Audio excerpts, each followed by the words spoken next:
Okay, well, thank you so much, and thanks for coming today. I usually give a preamble to this talk, and I never do it the same way twice. This time I'll start with a bit of a confession that what you're going to hear is part academic and part religion. You can figure out which is which. During my time in the government, I underwent a conversion to the, I was about to say worship, but that's probably a little too strong. I couldn't find the right word. To the recognition that the learning health system should be the concept that guides the nation's health IT aspirations, policies, and technology development.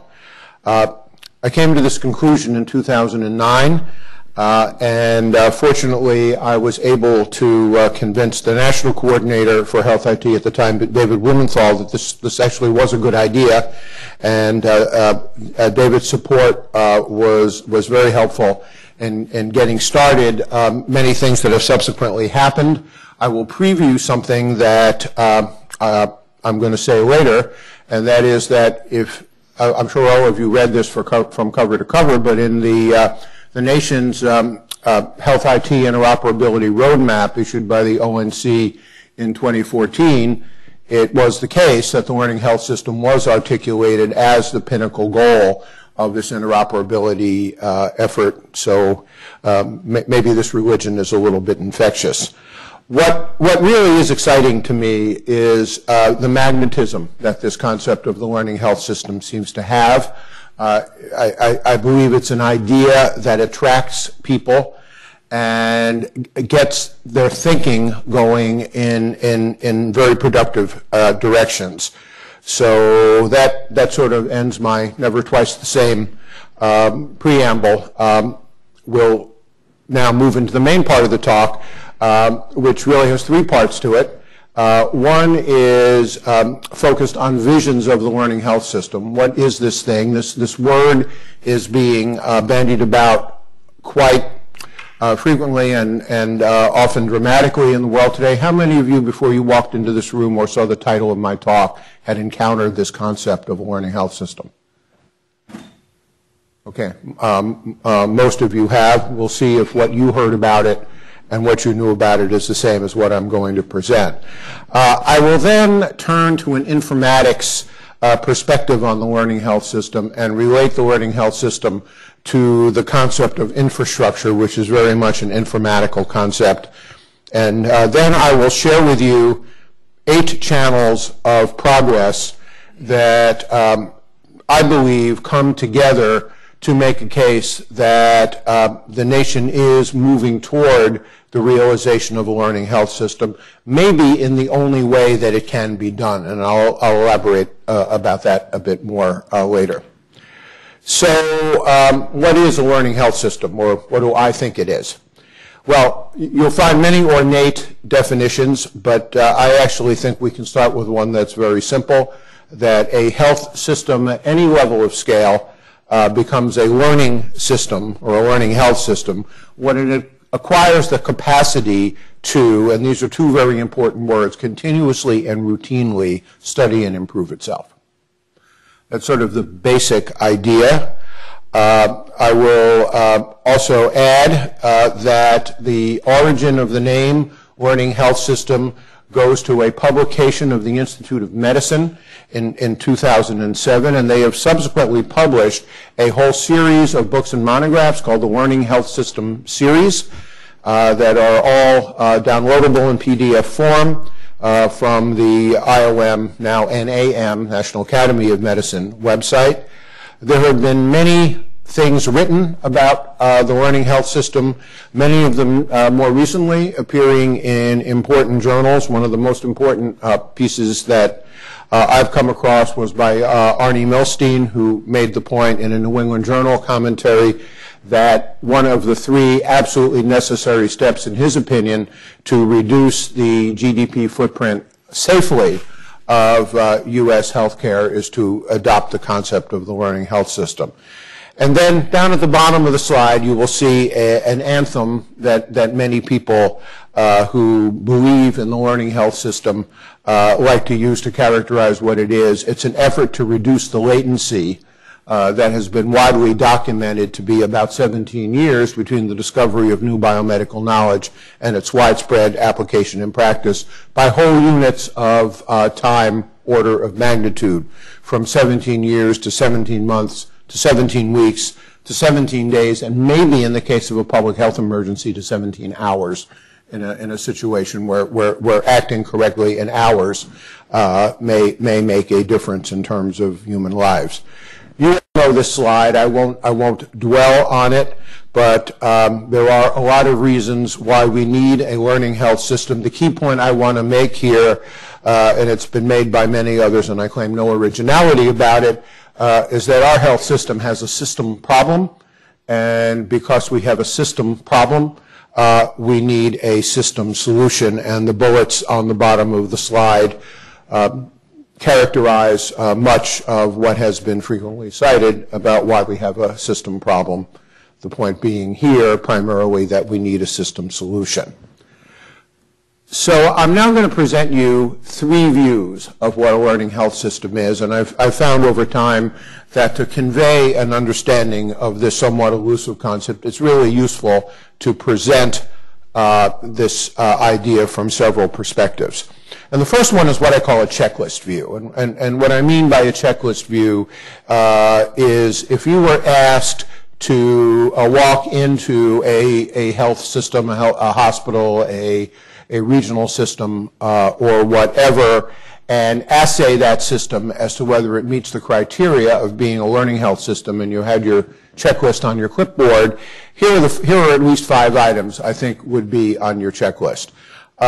First of all, if this is a learning health system, every consenting patient's characteristics and experiences would be available to learn from. Another one of the anthems of a learning health system is learn from every patient's experience. The second characteristic is that we can apply this knowledge to practice. So best practice knowledge is immediately available to support decisions. Third characteristic, this improvement is continuous through ongoing study. In other words, in a learning health system, we're always striving to learn and improve, and this does not go on in a bursty manner where when a problem arises we take an action to understand it and address it and then go on to some dormant state. Learning is continuous and ongoing. Fourth characteristic, and infrastructure, you'll hear this word a lot, is in place to enable this to happen both routinely and equally important with economy of scale. And finally, all of this is part of the culture. If you go around and talk to people about why they do what they do, they'll say, this is just who we are. This is what we're made of here. And that would be the answer you'd frequently hear. So this is the checklist view. Complementing the checklist view is what may be called the macro view, or the 40,000-foot view. And here I ask you to imagine if the U.S. at its level of scale was an ultra-large learning health system. What would that look like if we looked down on this from very high altitude? And I think what we would see is a system that, first of all, is all-inclusive, that all health stakeholders, many of which, but probably not all of which are illustrated around the periphery of the diagram, are directly engaged in some way. We'd see a system that is trusted. Not all of these stakeholders would have to completely trust each other about everything they do, but with regard to what is going on in the learning health system, they would trust each other, at least to that extent. The system would be decentralized, and what I mean by that above all is that no one I know believes that the way to a learning health system is to create a single centralized national database of all health information. I think there's general appreciation that that is not going to work. And finally, we'd see, and this is represented in the double-headed arrows, that the learning health system is reciprocal and thereby sustainable. What I mean by this is that these different stakeholders would put something in. They won't all put the same thing in. They would get something out.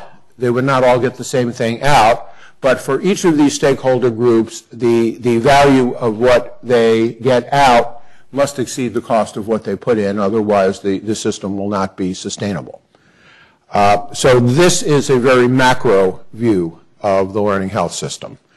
I would add at this point that learning health systems can exist at any level of scale. Scale and infrastructure are two words that are going to recur frequently in this talk. And what I mean by that is that a single organization can strive to be a learning health system.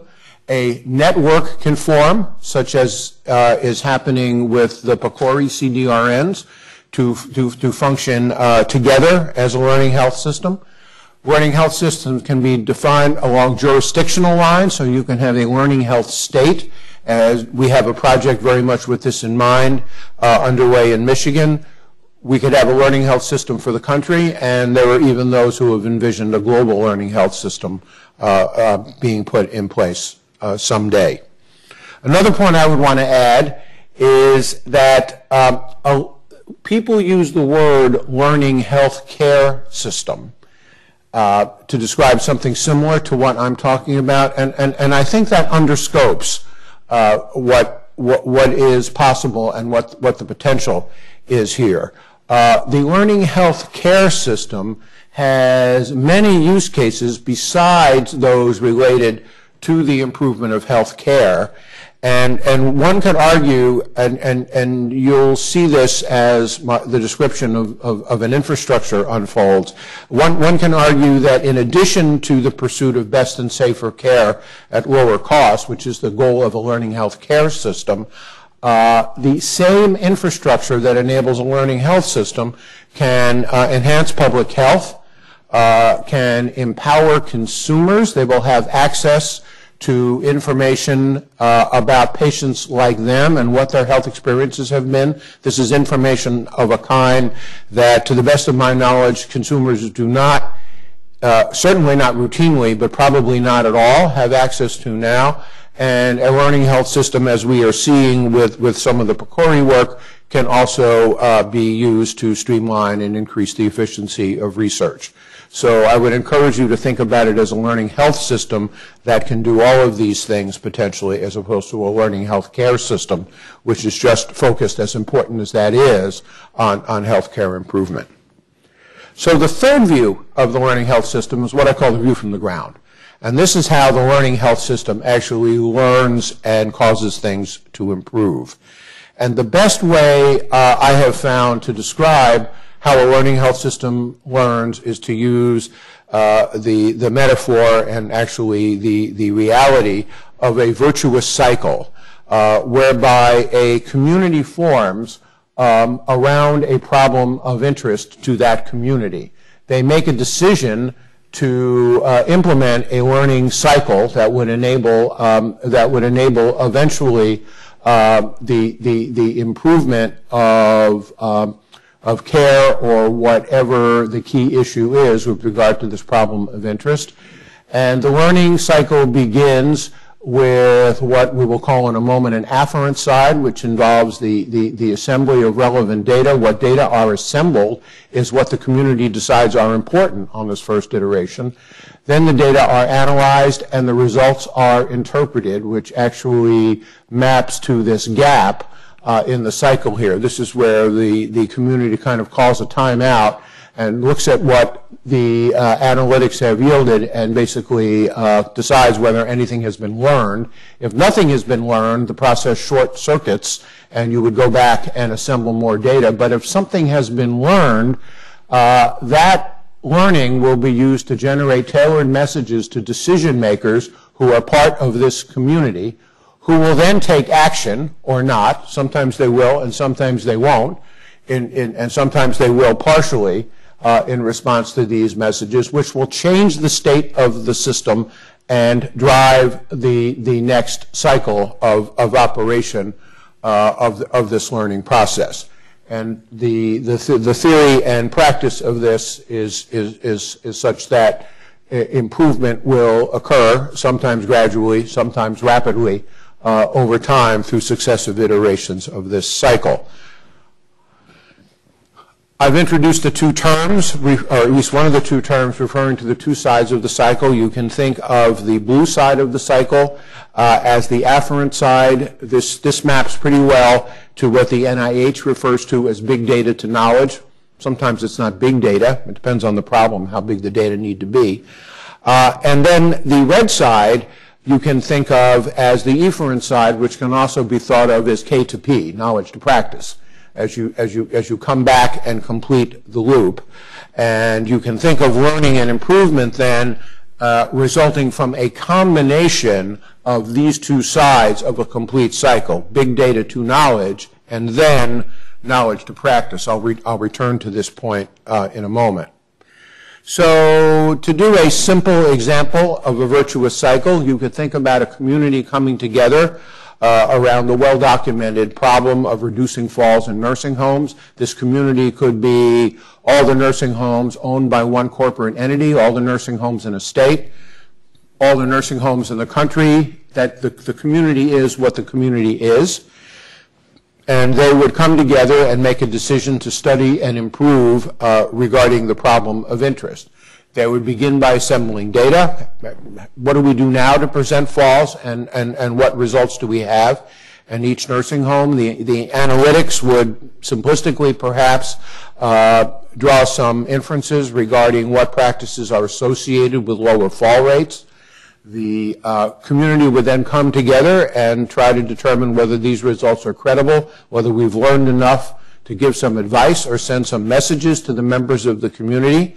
The messages, if that's the case, would be sent, and they would be generally in the form of, well, based on what you do now, we know what you do now, you already told us, you might want to consider doing the following that's different. And then each nursing home would take action.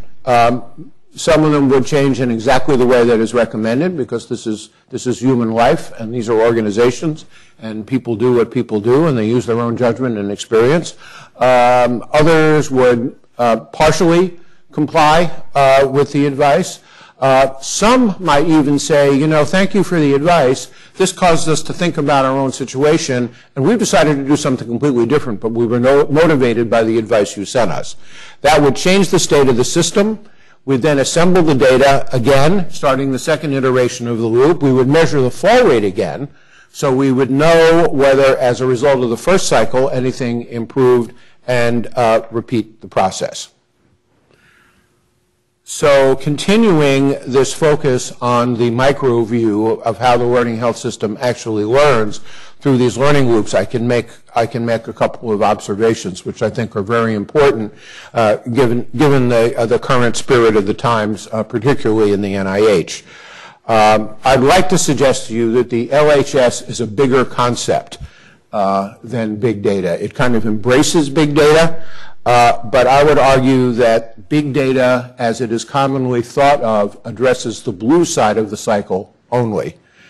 And if we are going to implement a learning health system following along this line of reasoning, an infrastructure we put in place must support complete learning cycles. In other words, the learning health system must do this and not this. And I would call this what the current focus on big data is leading to now, and it's primarily leading to knowledge working its way into journals, and going back to right where we started as one of the motivations for the learning health system. It's widely recognized, and I see no reason for this to change if we don't do something to change it. Knowledge generated by big data studies going in journals will languish for the same multiple numbers of years before they find their way into practice, and I don't think that's the script we all want to play out. So on that uplifting note, let me move into the second part of the talk, but let me first pause and ask if there were any questions or comments. Yeah. where do you leverage knowledge from journals in that cycle?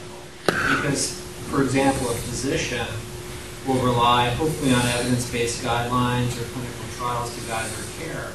They're not going to rely on the big data available necessarily in their healthcare system to make decisions about what to do.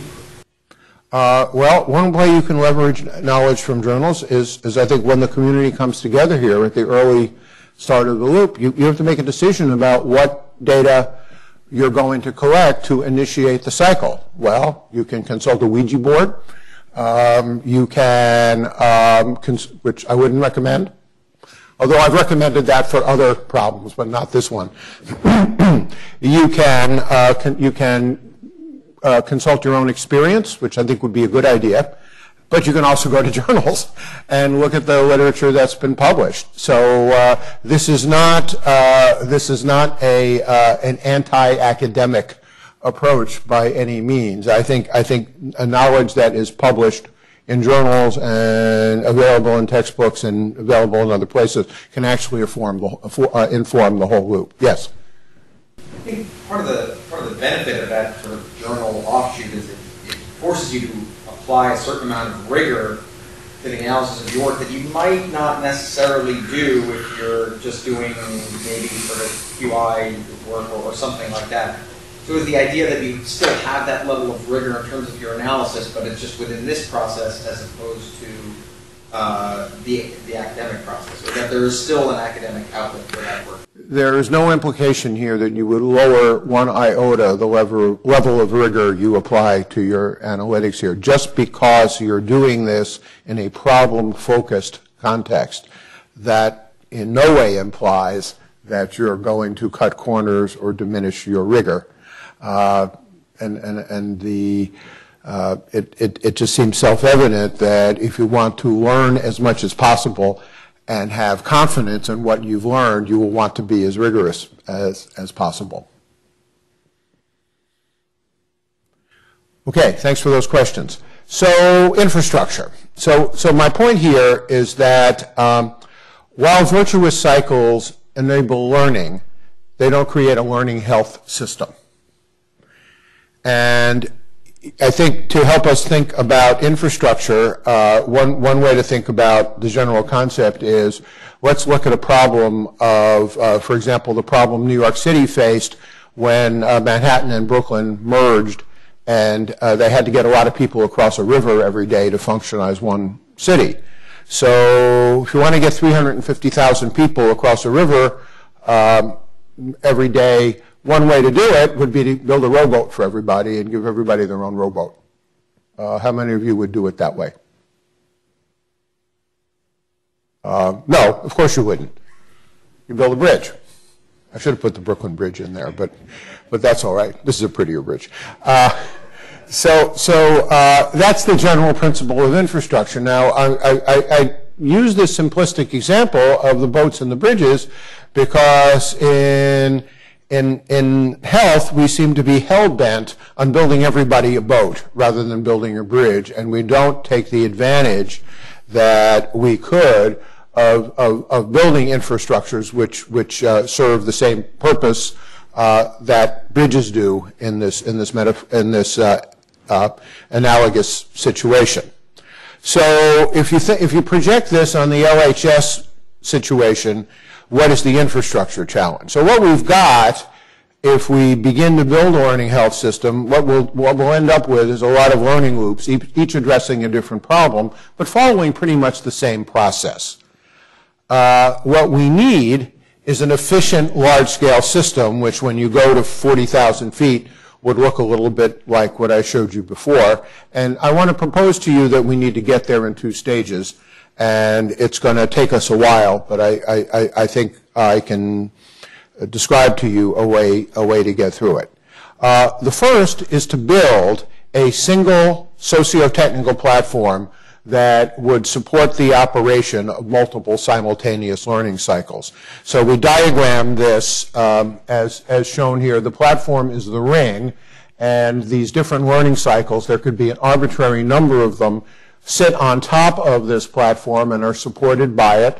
Some of these learning cycles will cycle rapidly, depending upon the problem being addressed. Some of them will cycle more slowly. Each one will be addressing a different problem with participation of its own community. And the platform, as a socio-technical platform, can't just be technology. It involves people, policy, and process in addition to technology, all of them working in harmony. Depending on what kind of person you are, this is what makes it hard, or if you have a different outlook on the world, this is what makes it interesting and challenging.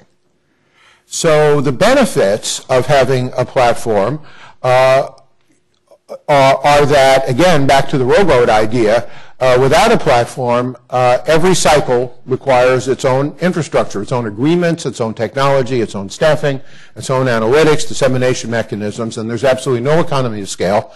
So in an environment where there are 100 cycles going on, the cost of doing that will be 100 times the cost of one. However, if we have this platform where they're all supported by the shared infrastructure, there will be big economy of scale, and we can begin envisioning a system that can sustain itself because the cost of 100 cycles will be far, far less than 100 times the cost of one. So what is a platform going to look like? And this is a project that my department has spent a great deal of time thinking about.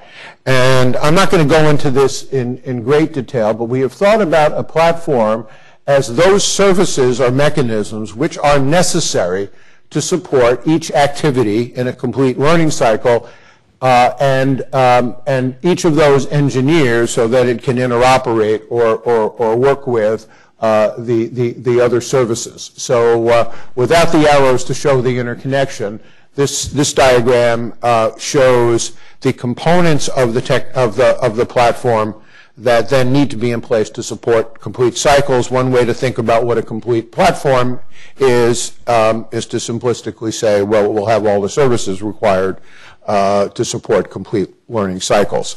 I'm going to come back to one of these in particular in a second.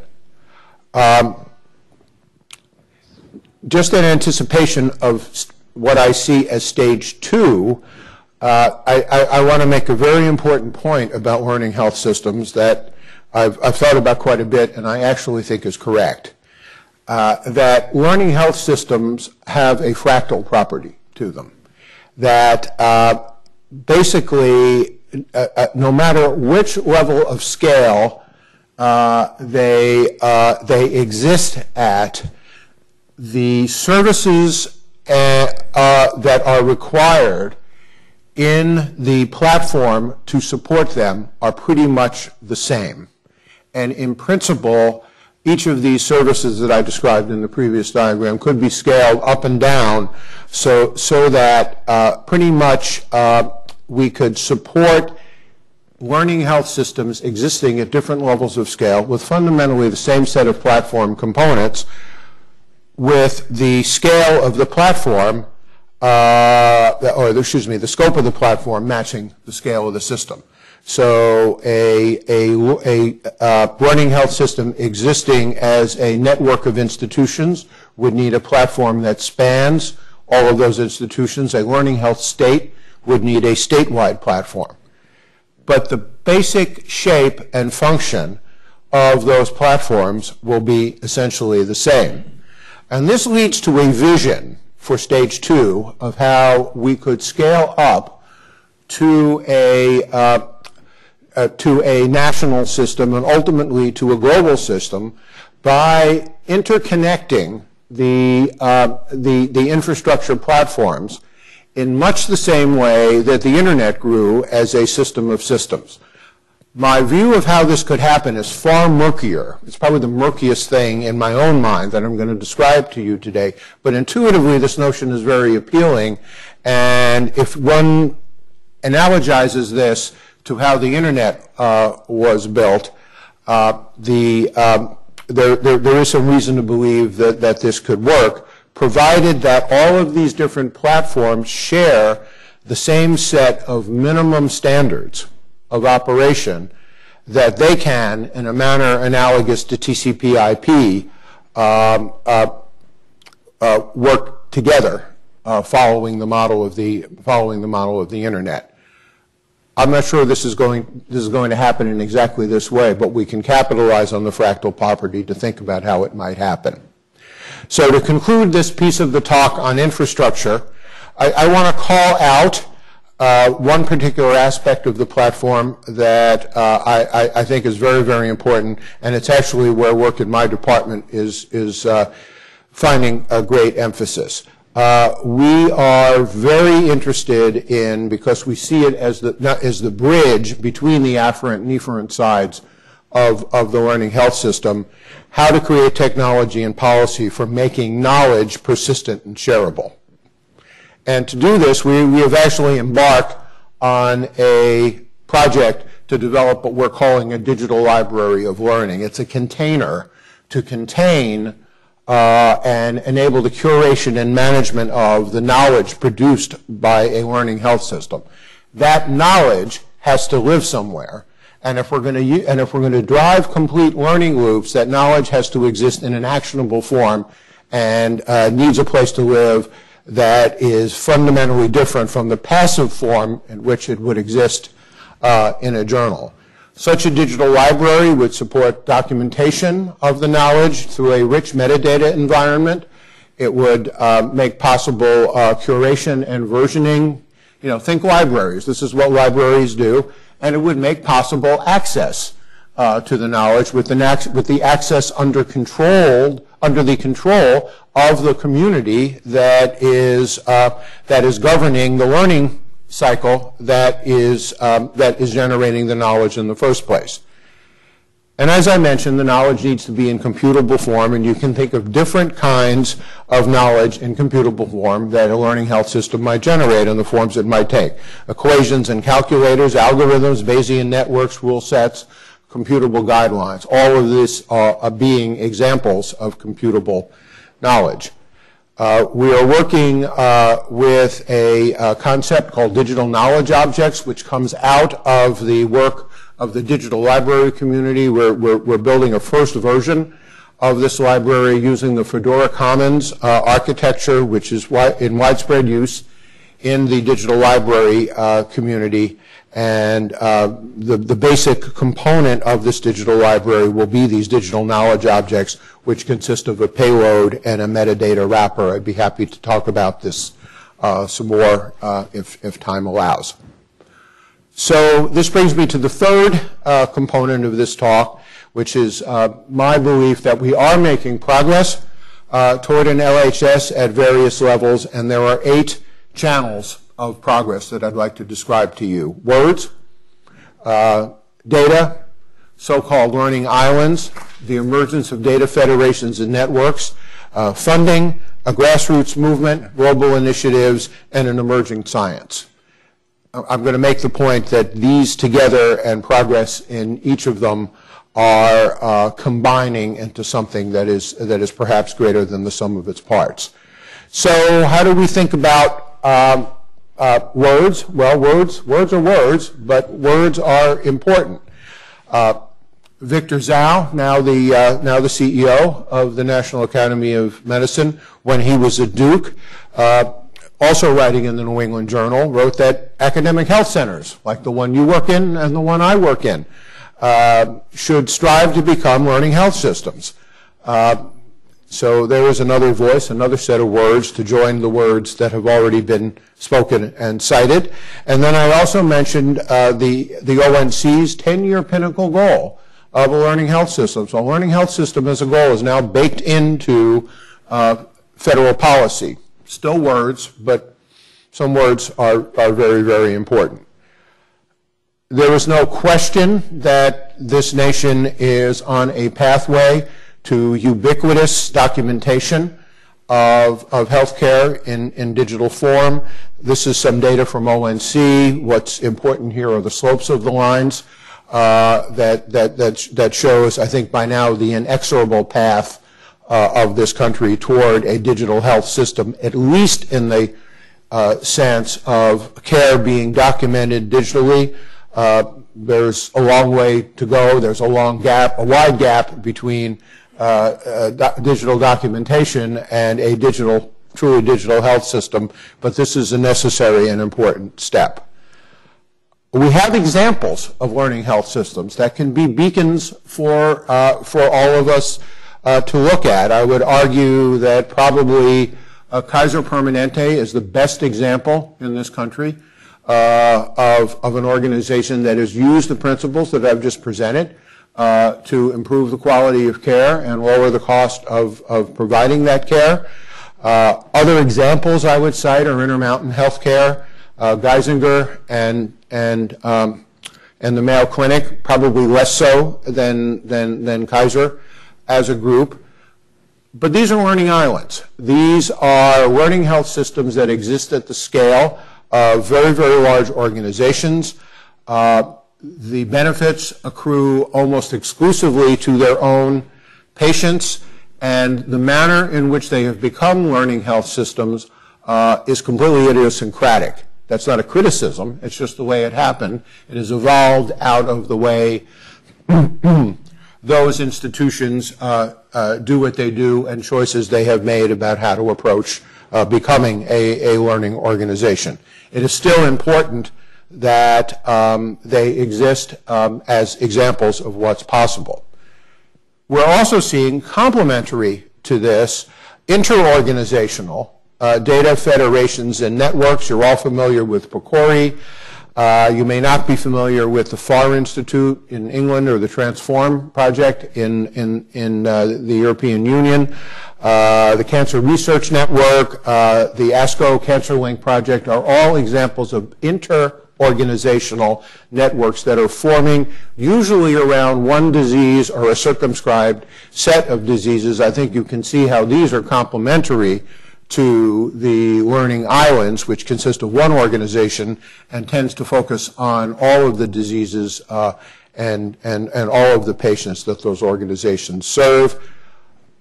In various ways, we are beginning to see grant money becoming available. NIH's Big Data to Knowledge program is, in my opinion, directed at half a learning health system, but half is better than none at all.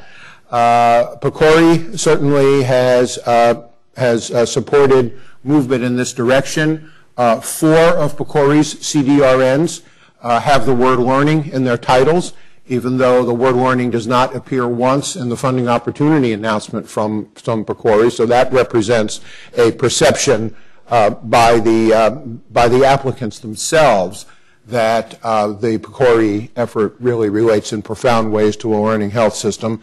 And NIH is actually getting into this business in some interesting ways. One of them is through their Smart and Connected Health program, and another I'll describe to you in a moment.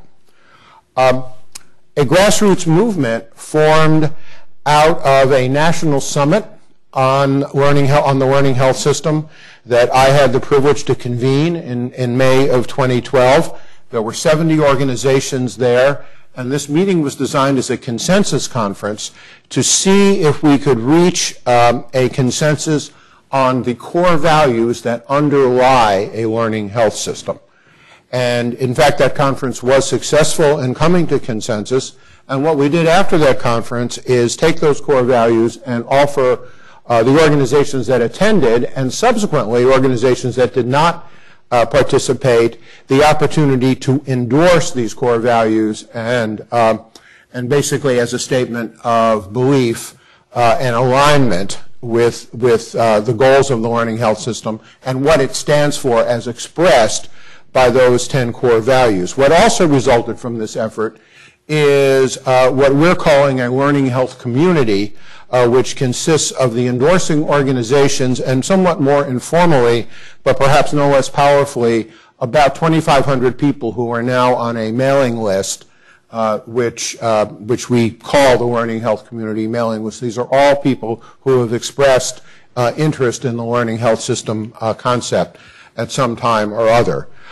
We now have 95 endorsements, but 91 of them are illustrated here. You will see some notable endorsers. Epic Corporation. Siemens has since been subsumed by Cerner, but I think you will see Cerner on there somewhere because they have endorsed. You'll see some pharma in here, some international organizations, some professional associations, AMIA, HIMSS, and AHIMA, the American College of Physicians. What I really like about this set of endorsers is they span that full set of healthcare stakeholders that were represented in that macro view of the learning health system that I showed you before. Breaking news, we're going to have a second LHS Summit. It's going to be December 8th and 9th at the ASCO headquarters in Alexandria, Virginia. And the goal of the second summit is going to be to move from a basic but important agreement and endorsement of these core values to a plan for action. And with the details of what we're going to do to be worked out by a planning committee for that summit. We are going to give attendance priority to this meeting, which will not have more than 100 participants or 100 organizational representatives to the core value endorsers. So as I said to John last night, if you all are interested in participating in the second summit and perhaps for other reasons join this learning health community, we would be delighted if you would endorse the core values, and we'd be thrilled to see you at the second summit. Another channel of progress are these global initiatives. I mentioned the Transform project of the EU, a project that started as EHR for CR, electronic health records for use in clinical research, has now morphed into a much broader Institute for Innovation through Health Data. Deepak Kalra, who was the head of EHR for CR, has now generalized this movement, and the Institute for Innovation had its first meeting this past October in Paris, and about 200 people were there.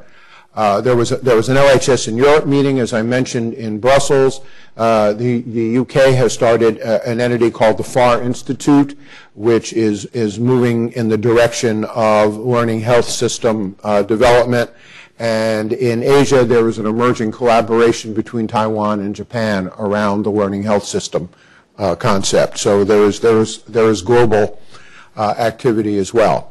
And finally, there's an emerging science here in many people's opinions. And this effort started in April of 2013 through a grant from the National Science Foundation to identify what are the underlying research challenges to realizing a high-functioning learning health system. This resulted in a report and an article in JAMIA, which I would perhaps immodestly recommend to you, that appeared in 2015. But perhaps more important, coming out of that workshop in 2013 was a recognition that was articulated by the well-known computer scientist Ben Schneiderman from the University of Maryland, who stood up at the end of that meeting and said, you know, the way we're thinking here perhaps brings us to the brink of a new science. And this really was an inspiration to all of us. And as we began thinking about this, we also began to realize that the science of learning systems transcends application domains. We've been talking about learning health systems here, but it turns out people in education are using many of these same ideas to talk about learning educational systems or learning systems. People who do urban infrastructure are using many of the same methods and developing many of the same ideas. And this has caught the attention of the National Science Foundation because they are always much more interested in basic science which transcends application domains. And as a result of this, and I think this is very exciting and potentially very important, there will be a series of 3 visioning workshops later this year sponsored by the Computing Community Consortium, focused on the generic science here, which is viewed as a science of cyber-social learning systems. And this could lead to new NSF funding and a whole new direction of research sponsored by the NSF, so we're very excited about this. These same ideas have spawned the department of which I am now chair at the University of Michigan. We are officially a basic science department, And the best way to think about this basic science department as it's a department focused on the sciences and the investigation of the research questions and research issues being inherently multidisciplinary that must be addressed to achieve a high-functioning learning health system. We have to catalyze this process, launched a new academic journal called Learning Health Systems that John mentioned. We have launched a new educational program, a PhD actually and a master's in what we are calling health infrastructures and learning systems, really reflecting that emphasis on infrastructure and realizing an infrastructure as the key problem that needs to be solved here. And then the department also has a service mission to help health systems become learning health systems. Here's just a plug for our new international journal. We expect it's an open access journal. All articles will be published online, not in paper form, and we expect the first issue of this journal to appear this summer. So in closing, I have presented some visions of a learning health system. In fact, 3 different visions. I hope they merge together to create a coherent picture for you, but I've presented a checklist version. How do you assay a health system to see if it's a learning health system? A high altitude, what will a grand macro,